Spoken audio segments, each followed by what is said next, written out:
Bwana wetu Yesu Kristo asifiwe. Ninawasalimu katika jina la Bwana na Mwokozi wa maisha yetu. Tunamshukuru Mungu ambaye ameendelea kutulinda na kutupenda na ametupa siku nyingine tena, siku ya 4 katika wiki yetu hii. Tunamshukuru kwa uaminifu wake na ukuu wake kwetu. Niwakaribisheni nyote kwenye ibada yetu hii ya masifu yetu ya mchana tokea hapa KKKT Diocese ya Dodoma, jimbo la makao makuu usharika wa Arusha Road.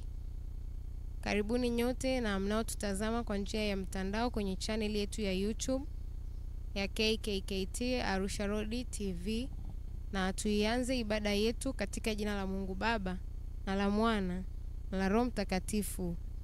Amen. Tuombe. Baba yetu na Mungu wetu wa mbinguni, asante kwa sababu ya uaminifu wako na ukuu wako kwetu. Asante kwa sababu unatujali. Asante kwa sababu unatuwazia mawazo yaliyo mema. Umetulinda tangu tulipoanza wiki siku ya Jumatatu, umetulinda Jumanne, umetulinda Jumatano na umetupa siku ya leo tena ya Alhamisi. Sio kwa nguvu zetu, sio kwa akili zetu. Tunakiri ya kwamba ni kwa neema yako tu Bwana. Asante kwa ajili ya uaminifu wako na ukuu wako. Asante kwa ajili ya neema yako katika jina la Yesu. Asante kwa sababu umekuwa Mungu mwaminifu unayeweza mambo yote. Tunakushukuru kwa ajili ya ulinzi wako ambao uko juu ya afya zetu. Tunakushukuru kwa ajili ya ulinzi wako ambao umeendelea kuwa juu ya mali ambazo umetupa. Tunakushukuru kwa ajili ya ulinzi wako katika maisha yetu ya kiroho, katika karama zako na huduma zako ndani yetu. Umetulinda dhidi ya muovu, umetulinda dhidi ya magonjwa, umetulinda dhidi ya vita, umetulinda dhidi ya masumbufu mengi ya adui kwenye maisha yetu. Tunakushukuru kwa ajili ya upendo na uaminifu wako. Asante kwa kuwalinda watu hawa na kuwakumbatia kwenye mbawa zako. Asante kwa kuwafunika na kuwapenda. Asante kwa kuendelea kulinda hata vile vitu ambavyo umewapa. Muda huu na majira haya ninasogea mbele za uso wako tena na kualika na ufalme wako katika ibada yetu hii ya masifu ya mchana, na kualika na nguvu zako. Naita msaada wako kutoka patakatifu kwako Bwana. Tunapofanya ibada yetu tukafanye pamoja na wewe. Tunapoenda kuomba tukaombe pamoja na wewe. Nguvu ya Roho yako Mtakatifu ikakae juu yetu. Tunapojifunza neno lako tukakusikie wewe ndani ya neno lako. Usituache peke yetu Mungu wetu. Ukaanze nasi na kumaliza nasi. Tunaombea hata wenzetu ambao wanatufuatilia kwenye TV yetu. Neema yako iwafikie popote walipo. Wakaendelee kukusikia wewe Mungu wetu na Baba yetu wa mbinguni. Na uaminifu wako uendelee kuwa mkubwa kwenye maisha yao. Zaidi ya yote tukae pamoja katika ibada hii na neema yako ikaendelee kuwa kwetu. Katika jina la Yesu Kristo Mungu tunaomba na kushukuru tukiamini. Amen. Niwakaribishe kwa wale ambao ni mara yao ya kwanza. Tumekuwa na somo letu lenye kichwa kinachosema faida za kumcha Mungu. Tulijifunza Jumatatu, Jumanne, Jumatano, na siku ya leo katika siku yetu ya Alhamisi tutaendelea kuona faida yetu ya 4 ambayo imetunzwa au siri ambayo imetunzwa ndani ya kumcha Mungu. Na tulijifunza ili tusiwaache sana, tukaona kwamba kumcha Mungu ni neno la jumla linalomaanisha kujishughulisha na mambo yote yanayompendeza Mungu. Lakini tukasema kumcha Mungu ni tendo la jumla linalomaanisha kufanya mambo yote ambayo Mungu anataka nifanye. Tulisoma kitabu cha Mithali mlango wa 8 mstari wa 13a. Na neno la Mungu likawa linasema kumcha Bwana ni kuchukia uovu, na pale akawa ameonyesha baadhi ya uovu ambao Bwana anauchukia. Lakini tukajifunza kwamba kumcha Bwana sio tu kuwa muumini wa imani yetu ya Kikristo, lakini ni kuhakikisha kwamba unajishughulisha na kila kitu ambacho Mungu anataka ujishughulishe kwacho. Lakini tukajifunza na tukaona kwamba ili mtu akamilishwe katika kumcha Bwana, ana wajibu wa kuhakikisha kwamba anafanya mambo yote ambayo Mungu anaagiza huyo mtu ayafanye. Maana yake hapungui, maana yake aachi, wala uovu sio sehemu ya maisha yake. Zaidi ya yote tukaendelea kujiona namna ambavyo tuna bahati na siri ambazo zinatokea kwenye maisha yetu tunapomcha Mungu. Tuliona faida ya kwanza, tukasema kwamba ni kupata maarifa sahihi. Na tukasoma kitabu cha Mithali mlango wa 1 mstari wa 7. Tukasema kwamba mtu yote ambaye anamcha Mungu anapata maarifa sahihi ambayo anaweza kuyaimplement kwenye mambo yake. Na anapoyaimplement kwenye mambo yake, neema ya Mungu inamsaidia yule mtu kufanya vizuri, na yule mtu akapata soko, maana yake akawa bora, maana yake akahitajika, au vitu vyake ambavyo anavifanya vikahitajika, na akapata nafasi ya kusonga mbele. Na tukasema kwamba ili mtu yoyote aweze kufanikiwa katika maisha yake, ili mtu yoyote aweze kufanya vizuri kwenye eneo lolote la maisha yake, anapaswa kuwa na maarifa. Kwamba maarifa ndio yanayomuuza mtu ambaye anakuwa na maarifa sahihi ambayo yanafaa. Maarifa yanamsaidia mtu huyu kufanya vizuri kwenye eneo lolote ambalo anafikiri kwamba ana kitu cha kufanya. Lakini siku nyingine tuliangalia faida nyingine ambayo ni kuwa na uzima. Tukasema kwamba ili mtu yoyote awe na uzima, awe na uhai, awe na hatua, awe na maendeleo, anapaswa kumcha Mungu. Tukaona uzima kama uhai, tukaona uzima kama uwezo wa kuchakata mambo kutoka ndani kuleta nje kwenye uhalisia. Tukaona uhai kama eneo la mtu ambalo anaweza kulitumia kuendelea mbele, kupiga hatua, mambo yake kuendelea, lakini kuendelea kufanya vizuri kwa maana ya kupata maongezeko, lakini kuhakikisha kwamba vile vitu ambavyo Mungu amewekeza ndani ya moyo wake vinazaliwa katika uhalisia, vinaletwa, vinaleta maongezeko, vinazaliwa, vinaonekana katika uhalisia, lakini vinapata nafasi kwenye maisha ya mtu. Lakini tukaona kwamba ili mtu yoyote aweze kuendeleza mchakato, aumbe, alete vitu katika uhai, lazima uzima uwepo kwenye maisha yake. Kwa hiyo mtu anapoacha kumcha Mungu, automatically uzima unakuwa umeondoka. Mtu unakuwa umekaa kwake. Mtu anapoamua kumcha Mungu, mauti inaondoka, alafu uzima unakaa kwenye maisha yake. Lakini tukaona siku ya jana kwamba kumcha Mungu ni kuepukana na tanzi za mauti, ni kuepukana na nira za mauti. Tukaona kwamba kuna mauti nyingi sana ambazo adui amekusudia kwenye maisha yetu zikae. Kuna mauti nyingi sana ambazo adui amepanga kwenye maisha yetu zikae. Kuna mauti nyingi sana ambazo zinatafuta maisha yetu na nyanja mbalimbali za maisha yetu. Tukaona mauti ni kifo, mauti ni mwisho wa michakato yote, mauti ni kutokuendelea mbele, mauti ni kutokupiga hatua, mauti ni ukomo, mauti ni kukoma kuleta vitu katika uhalisia. Mauti ni kuyaleta maono katika uhalisia na kuyafanyia kazi. Kwa hiyo tukaona kwamba ili mtu aepukane na tanzi za mauti, na nira za mauti kwenye maisha yake. Maana yake mtu huyo anapaswa kuelewa na kujua kwamba anapaswa kumcha Mungu ili uzima ukae kwenye maisha yake na mauti isipate nafasi. Na leo Mungu ametupa pointi nyingine moja tutakayoiangalia hapa. Tutaangalia kitabu cha Mithali mlango wa 14 mstari wa 26a. Neno la Mungu linasema, kumcha Bwana ni tumaini imara. Kumcha Bwana ni tumaini imara. Na pointi yetu ya leo au faida yetu ya leo ya 4 ambayo tunajifunza inasema kwamba mtu anapomtumaini Mungu, faida anayoipata ni kuwa na tumaini imara. Ni kuwa na tumaini imara. Tumaini ni hali ya nafsi yenye matarajio mema kuhusu mambo yajayo.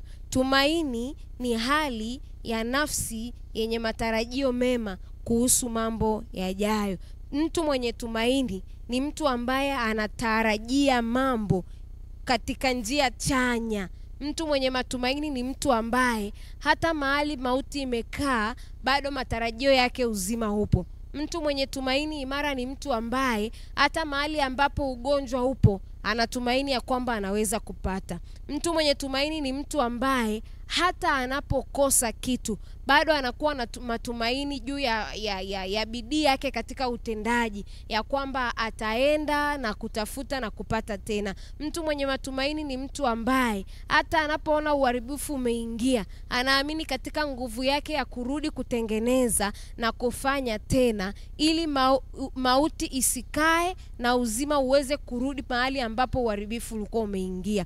Kwa hiyo siku ya leo tunajifunza tena kwamba kuna wakati ambapo yawezekana tumesoma neno, yawezekana tumeomba, yawezekana tumefanya mambo mengi, yawezekana tumetiwa moyo, yawezekana tumekuwa na watu wa karibu. Wakati mwingine kuna vitu tumekutana navyo kwenye maisha yetu, lakini tu faraja za watu wetu wa karibu hazijatusaidia. Leo Mungu anatukumbusha kitu kinachoitwa tumaini, kitu kinachoweza kumencourage mtu, kitu kinachoweza kumsukuma mtu hata katikati ya mazingira fulani huyo mtu akapata tumaini. Tukiangalia kile kitabu cha Waamuzi mlango wa 6, tunakutana na habari ya taifa la Israeli. Tunaona kulikuwa na vita, Wamidiani walipolikimbilia taifa lile na kuleta uharibifu.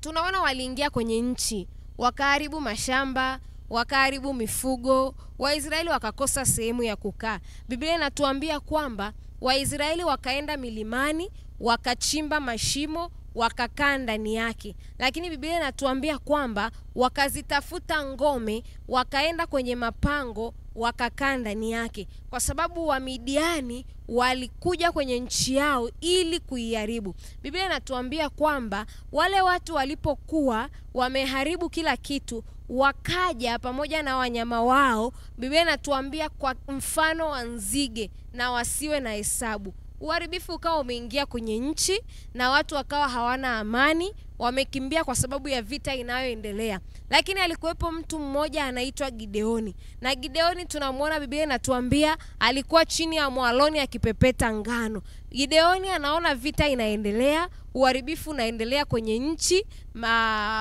wameharibiwa vitu vyao, watu wengine wamekufa, wengine wamejificha kwenye mapango na kwenye milima wakijua ya kwamba Wamidiani watawaondoa. Lakini kilichotokea mahali pale, tunamuona Gideoni anakuwa na tumaini na wakati ujao, pamoja na kwamba nchi inaharibiwa. Lakini Biblia inatuambia kwamba Gideoni akawa yuko chini ya mwaloni anapepeta ngano, akiamini ya kwamba watakuwa hai, akiamini ya kwamba vita itaisha na watarudi kwa ajili ya kuila ngano ile. Na kitu kilichotokea, yawezekana wakati Mungu anamtafuta mtu wa kulisaidia taifa la Israeli, ndipo malaika anapotumwa kwa Gideoni akiwa chini ya mwaloni, na anamwambia kwamba ainuke, anamwambia inuka shujaa, na anamuelezea, anamuonyesha na anamwambia kwamba Mungu yuko pamoja na wewe. Na Gideoni anawauliza, inawezekanaje Mungu akawa pamoja na sisi na mambo yote haya ambayo tumetendewa kwenye nchi yetu? Watu wamekufa, watu wamejificha kwenye milima, uharibifu umeingia, mambo hayako vizuri na vitu vingine vinavyofanana na hivyo.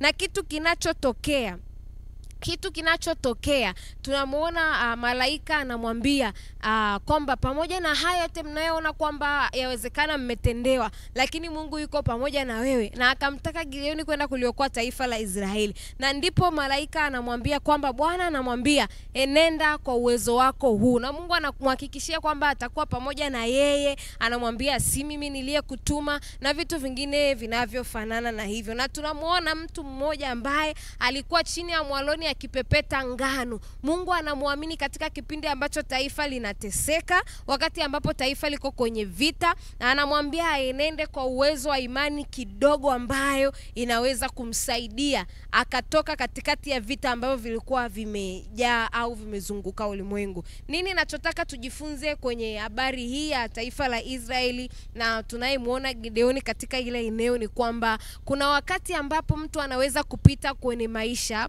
kuna vitu ambavyo mtu anaweza kukutana navyo kwenye maisha, ukawa katika mazingira ambayo yawezekana huwezi kupata faraja au huwezi kupata tumaini sawa sawa na ulivyofikiri. Huwezi kupata tumaini kwa watu kwa kipindi hicho. Gideoni hakuwa na watu, kila mtu alikuwa amekimbia kujificha, watu wengine walikuwa wamefariki, nchi ilikuwa imeharibiwa, lakini lile tumaini kidogo alilokuwa nalo ndani yake kwa sababu ya Mungu ambaye amemtegemea ndilo lililomsaidia kumvusha kwenye kipindi kile, na hata akapata nafasi ya kwenda kulisaidia taifa la Israeli. Tunaishi kwenye ulimwengu ambao kuna mambo mengi ambayo tunakutana nayo, kuna vitu vingi ambavyo tunakutana navyo ambavyo kiukweli tunahitaji mioyo yetu kujazwa tumaini, kwa sababu tukiangalia mbele hatuoni, kwa sababu tukiangalia mbele tunaona giza, wakati mwingine tukiangalia hatuoni kama kuna upenyo, wakati mwingine tukiangalia hatuoni kama kuna njia. Lakini Mungu anaendelea kutukumbusha na kutuambia kwamba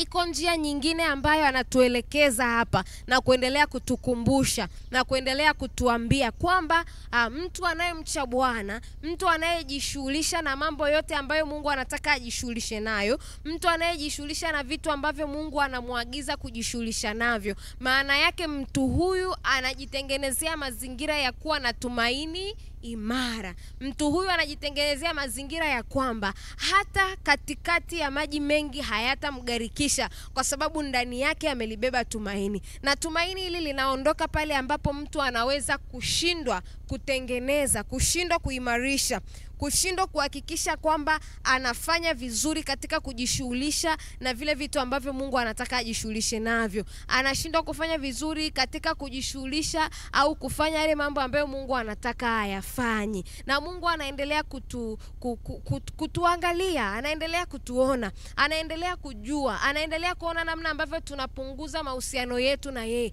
Na kadri ambavyo tunaendelea kutokujishughulisha na mambo ya Mungu, kutokujishughulisha na kazi za Mungu, kutokujishughulisha na mambo ambayo Mungu anataka tujishughulishe nayo, ndivyo tunavyoendelea kuachilia nafasi ya kukosa tumaini kwa Bwana. Na tumeona katika mstari ambao tumeusoma kwamba mlango wa 14 Mithali mstari wa 26 anasema kumcha Bwana ni tumaini imara. Maana yake mtu anayemcha Bwana anajitengenezea mazingira ya kuwa na tumaini imara. Tunaweza tukategemea watu, tunaweza tukategemea marafiki zetu wa karibu, tunaweza tukategemea watu ambao tunawategemea, tunaweza tukategemea sehemu mbalimbali tutakwenda tunapohitaji tumaini. Lakini leo Mungu anatukumbusha, na leo Mungu anatuambia, na leo Mungu anatusisitiza, na leo Mungu anaendelea kutuambia moja ya njia ambayo mwanadamu anaweza kupata tumaini imara kwenye maisha yake ni kuimarisha mahusiano yake na Mungu, kwa sababu katika kuimarisha mahusiano yako na Mungu,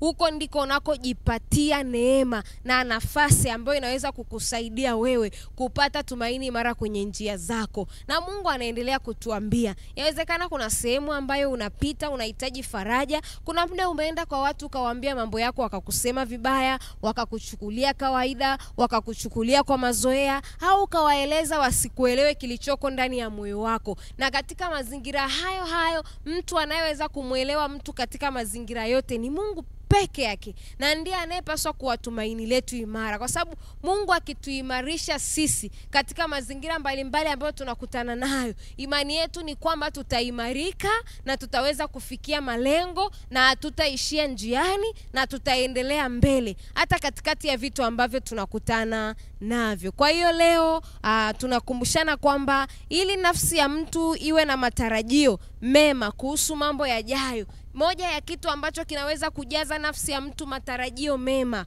kwa ajili ya wakati ujao ni pamoja na kumcha Mungu. Ukiangalia kile kitabu cha Waebrania 11 anasema imani ni kuwa na hakika na mambo yatarajiwayo, ni bayana ya mambo yasiyoonekana. Maana yake imani ni kuwa na hakika, ni kuwa na tumaini ya mambo ambayo yako mbele yetu. Inawezekana kuna vitu vingi ambavyo viko mbele yetu, kuna vitu vingi tunatarajia, kuna vitu vingi tunaangalia, tuna mipango yetu ya mwaka huu, tumetarajia mambo mengi kabla mwaka haujaisha.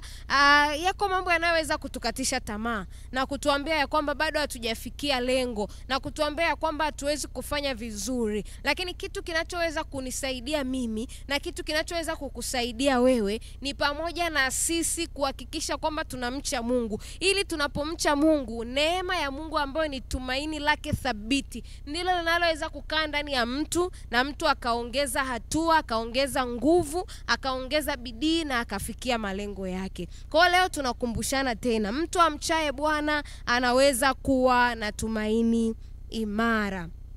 Lakini mtu huyo maana yake ana wajibu wa kufanya, ana kazi ya kufanya ambayo ni kuhakikisha kwamba anafanya kwa bidii, kuhakikisha anajishughulisha na mambo ambayo Mungu anataka ajishughulishe nayo ili aweze kufikia lengo. Lakini tuna pointi nyingine au faida nyingine inayosema kwamba kumcha Bwana ni kuwa na kimbilio la kizazi chako. Ni kuwa na kimbilio la kizazi chako. Kwenye hii Mithali 14:26b, hapa 26 yote ameanza kusema kumcha Bwana ni tumaini imara, lakini pia anasema watoto wake watakuwa na kimbilio. Watoto wake watakuwa na kimbilio. Tunaishi kwenye maisha ambayo tunapita na vizazi vyetu vinabaki, na tupo wazazi wengi sana ambao tumekuwa tukiombea watoto wetu maisha mazuri, tukiombea watoto wetu maisha yao yajayo, tukiombea watoto wetu maisha baada ya sisi. Lakini tunajifunza katika maisha ya kawaida, tunawawekezea watoto wetu, tunawatengenezea uchumi mzuri, tunawasomesha kwenye shule nzuri,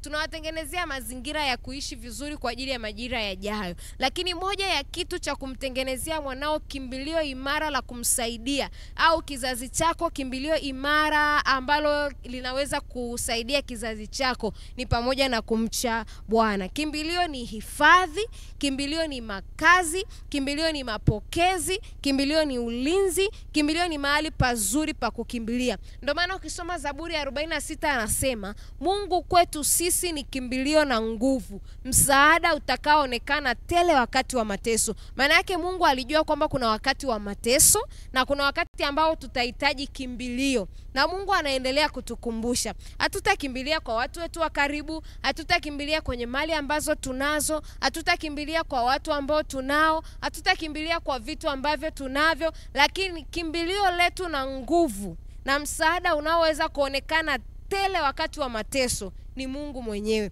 Kwa hiyo kuna wakati ambapo yawezekana watoto wetu watahitaji hifadhi, kuna wakati ambapo yawezekana watoto wetu watahitaji makazi, kuna wakati ambapo yawezekana watoto wetu watahitaji ulinzi, watahitaji mahali pazuri pa kukimbilia kutokana na vitu ambavyo wanaweza kukutana navyo. Moja ya kitu cha kunisaidia na cha kukusaidia kwa ajili ya vizazi vyetu vijavyo, kwa ajili ya vizazi ambavyo Mungu ametupa ni kumcha Bwana. Maana yake mzazi ana nafasi ya kumwekezea mtoto kimbilio la wakati ujao. Maana yake unapomcha Bwana, Mungu anachokifanya, kinachotokea kwenye maisha yako, watoto wako wanakuwa na kimbilio. Watoto wako wanakuwa na sehemu ya kukaa, watoto wako wanakuwa na sehemu ya hifadhi, watoto wako wanakuwa na ulinzi. Kwa hiyo kuna wakati ambapo vita vinaweza kuinuka kwa ajili ya kizazi chetu, lakini neema ya Mungu ikawa kubwa na ulinzi wa Mungu ukawa mkubwa katikati ya vita, katikati ya masumbuko, katikati ya mahangaiko, katikati ya magonjwa, katikati ya vita mbalimbali. katikati ya mazingira yasiyovumilika, hapo hapo tukaiona neema ya Mungu ikitusaidia na kutuongoza, na watoto wetu wakavuka salama. Wakavuka salama katika masomo, wakavuka salama katika kazi, wakavuka salama katika ndoa, wakavuka salama katika kazi zao za kiuchumi, na neema ya Mungu ikawa kubwa sana. Na leo Mungu ameendelea kutukumbusha. Yawezekana tumekuwa tukiombea watoto wetu na tukatamani kuwaona wanafanya vizuri, na tukatamani kuwaona wanafikia lengo fulani, na tukatamani kuwaona wanafikia mahali fulani, na leo Mungu anatukumbusha na kuendelea kutuambia moja ya njia ya kutusaidia kutunza vizazi vyetu na kuhakikisha vizazi vyetu vinakuwa salama ni pamoja na sisi kuhakikisha kwamba tunamcha Mungu. Maana anayemcha Mungu kizazi chake kitakuwa na kimbilio imara. Anayemcha Mungu atakuwa na tumaini imara. Kwa mchana wa leo, kabla hatujarudi kwenye kazi zetu, Mungu anaendelea kutukumbusha na kutuambia ya kwamba mtu amchaye Bwana ana tumaini imara. Mtu amchaye Bwana nafsi yake ina matarajio mema kuhusu mambo yajayo. Mtu amchaye Bwana ana kimbilio la kizazi chake ni sehemu salama. Maana yake watoto wake wana sehemu ya kukimbilia. Lakini tumeona katika Zaburi 46 ya kwamba Mungu kwetu sisi ni kimbilio na nguvu, msaada utakaoonekana tele wakati wa mateso. Mtu anayejishughulisha na mambo ambayo Mungu anamwagiza, Mungu anakuwa upande wake. Mungu anamsikiliza, Mungu anamuongoza, Mungu anamfundisha, Mungu anaendelea kumuelekeza na kumuonyesha njia atakayoiendea sawa sawa na mapenzi ya Mungu na vile ambavyo Mungu amekusudia. Taendelea kumuomba Mungu na kumsihi. Ameendelea kutufundisha neno hili kwenye wiki hii. Ameendelea kutuelekeza, ameendelea kutuambia mambo ambayo tunapaswa kuyafanya. Tuendelee kumuomba Mungu. Inawezekana kuna wakati tulikosa tumaini, kumbe ni kwa sababu hatukumcha Mungu kwa bidii. Inawezekana kuna namna hatukutengenezea vizazi vyetu njia nzuri au kimbilio nzuri, lakini ni kwa sababu hatujamcha Mungu kwa bidii. Mungu aendelee kutusaidia na kutuongoza ili tuendelee kumuona akijishughulisha sana na mambo yetu. Kwa hiyo taendelea kumuomba Mungu na kumsihi aendelee kutusaidia ili tuweze kufikia malengo ambayo amekusudia, lakini tujifunze kuendelea kuwekeza tumaini la Mungu ndani yetu. Baba, katika jina la Yesu Kristo wa Nazareti aliye hai, tunalibariki na kulitukuza jina lako Bwana. Asante kwa ajili ya siku yetu hii tena. Umekuwa pamoja na sisi, umetufunika, umetutunza na kuendelea kutukumbatia. Umeendelea kutujaza nguvu ya Roho yako Mtakatifu. Umeendelea kutulinda katika njia zetu zote Bwana. Na sisi tunasogea mbele za uso wako. Tunaomba rehema na toba, tunaomba msamaha. Tunaomba utuoshe, tunaomba ututakase, tunaomba utufunike kwa damu yako ya thamani. Asante kwa ajili ya washarika wetu hawa ambao umetupa. Tunakushukuru kwa neema yako na uaminifu wako. Katika jina la Yesu Kristo wa Nazareti aliye hai, ninaomba toba na rehema kwa ajili yao. Yawezekana kuna mahali tumekosa tumaini imara kwa sababu hatukujua kama tumaini linapatikana kwako. Lakini kuna wakati ambapo yawezekana tumeshindwa kutengenezea watoto wetu mazingira mazuri na tusijue ya kwamba tulipaswa kutengeneza kwako. Tunaomba utusamee. Yawezekana yako mambo ya ulimwengu huu tumejishughulisha nayo sana na kuyaimarisha sana, hata tukasahau vile vitu vya thamani na vikubwa ambavyo vinapatikana kwako. Muda huu na majira haya, Mungu wetu na Baba yetu wa mbinguni, tunaendelea kukuita na kukuomba. Tunaendelea kukusihi na kukunyenyekea katika jina la Yesu Kristo wa Nazareti aliye hai. Na waombea watu hawa Bwana, nikikuomba na kukusihi Mungu mwaminifu, uwasaidie na kuwaongoza. Wanapokuhitaji wakuone Bwana, wanapokuhitaji waone neema yako, wanapokuhitaji waone msaada wako, wanapokuhitaji waone kibali chako, katika jina la Yesu Kristo wa Nazareti aliye hai. Hii ni siku ambayo umeifanya tuishangilie na kuifurahia. Ndio maana umekuja kutukumbusha juu ya tumaini imara na kimbilio la vizazi vyetu. Ninawaombea watu hawa kwa jina la Yesu. Utusaidie kumcha Mungu kwa bidii ili wakatengeneze tumaini la kuwasaidia, ili wakatengeneze kimbilio imara la maisha yao na watoto wao. Uwasaidie na kuwatunza kwa damu ya Yesu. Na hata wanaporudi kwenye makazi yao, wafunike kwa damu ya Yesu. Uwaongoze kwa damu yako ya thamani. Uwakumbatie kwa damu yako ya thamani. Kwa jina la Yesu na kwa damu ya Yesu Kristo wa Nazareti aliye hai. Mungu wetu na Baba yetu wa mbinguni, tunajua wewe ni Mungu utazamaye sirini, na wewe unajua mahitaji ya mioyo yao, na sisi tunayasogeza mikononi mwako e Bwana. Tunaomba usike na mahitaji ya mioyo yao, tunaomba usike na maswali ya mioyo yao, tunaomba usike na kila namna ambayo wanakuita. Tunakuomba kwa damu ya Yesu Kristo wa Nazareti aliye hai. Wewe ni Mungu wetu na ni Baba yetu wa mbinguni. Tunakuomba Mungu usike na mambo wanayokuomba. Yako mambo ambayo Mungu wanategemea na kutumaini kwako.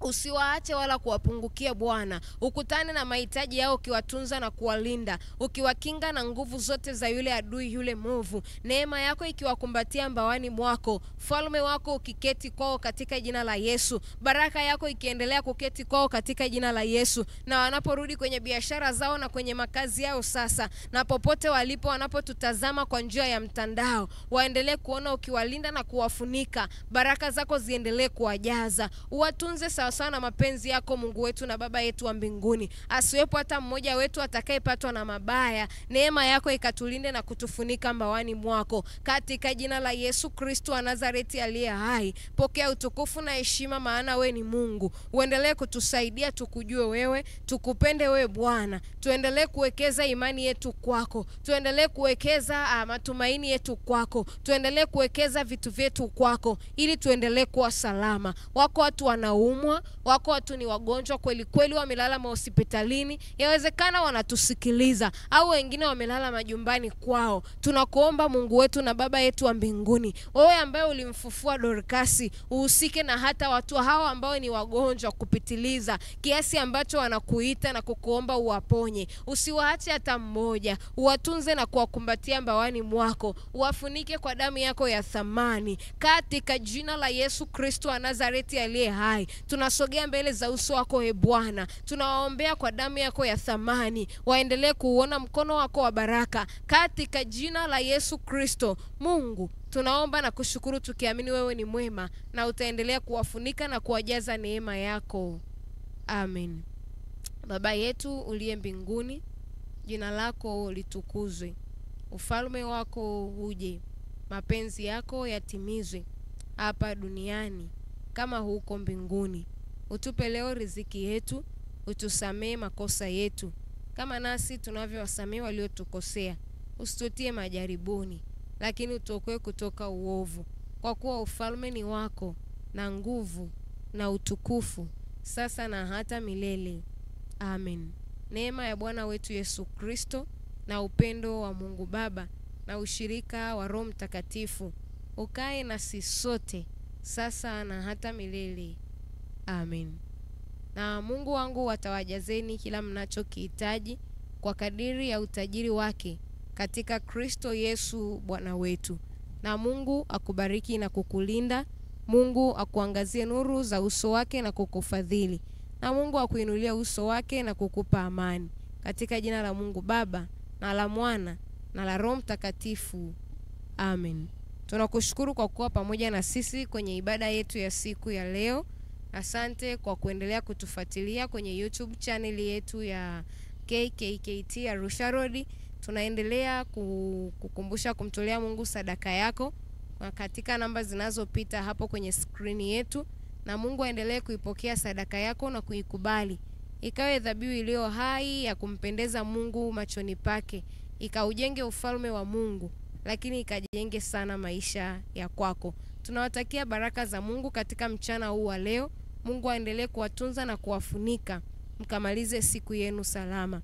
Katika jina la Yesu tunaomba na tunawakabidhi kwenye mikono yake. Amen.